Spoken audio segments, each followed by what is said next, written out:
একসময় অনেক জৌলুস ছিল আর এখন একদম ফরগটেন।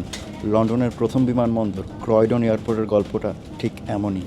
পাইলটরা বিমানের নিয়ন্ত্রণ হারায় ফেললে মেয়েরে নামে একটা শব্দ ব্যবহার করে। এই মেয়েরে শব্দের আবিষ্কার কিন্তু হয়েছিল এই ক্রয়ডন বিমানবন্দর থেকে।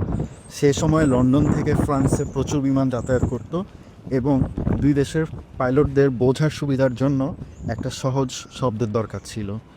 আর সেই সময়ে ক্রয়ডন এয়ারপোর্টের রেডিও অফিসার ছিলেন মিস্টার ফেডরিক।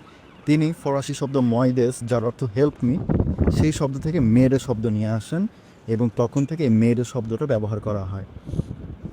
এখন আমি যে বিল্ডিংটার সামনে আছি এটা হচ্ছে টার্মিনাল বিল্ডিং ছিল ক্রয়ডন এয়ারপোর্টের। ক্রয়ডন এয়ারপোর্টটা 1920 সালে চালু হলেও এই টার্মিনাল বিল্ডিংটা 1928 সাল থেকে ব্যবহৃত হচ্ছিল।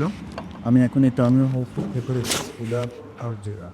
এটাকে এখন বিজনেস সেন্টার হিসেবে ব্যবহার করা হয়। যদিও জাদুঘরটা এখন বন্ধ, জাদুঘরটা কেবল প্রতি মাসের প্রথম রোববার দেখা হয়। তবে এই লবিতে কিছু পুরনো জিনিস আছে। এই লবিতে এই যে মডেল দেখা যাচ্ছে এটা হচ্ছে এয়ারপোর্টের ডিজাইন, পুরো এয়ারপোর্টের ডিজাইন এটা। এছাড়া এখানে পুরোনো দিনের স্মৃতি সংরক্ষণে কিছু ছবি সংরক্ষিত আছে।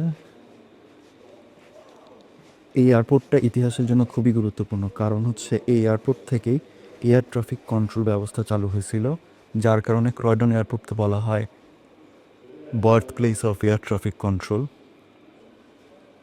দুইটা বিশ্বযুদ্ধের সময় এই এয়ারপোর্টটা খুবই ব্যস্ত ছিল, কিন্তু এয়ারপোর্টটা খুবই ছোট পরিসরে বানানো ছিল, যার কারণে পরবর্তীতে যখন চাহিদা বাড়ে এবং এই এয়ারপোর্টটি তখন অনেকটাই অকেজো হয়ে পড়ে এবং লন্ডনে হিথ্রো, গেটউইক এসব এয়ারপোর্ট চলে আসে। ফলে 1959 সালে এয়ারপোর্টটা আনুষ্ঠানিকভাবে বন্ধ হয়ে যায়।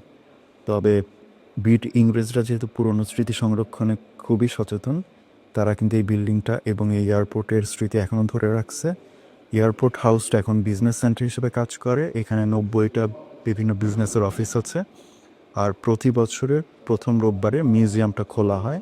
তো আপনারা যদি এই ভিডিওটা পছন্দ করেন তাহলে আমি এপ্রিল মাসের প্রথম রোববার এসে আপনাদের মিউজিয়াম ট্যুরের একটা ভিডিও দেখাবো।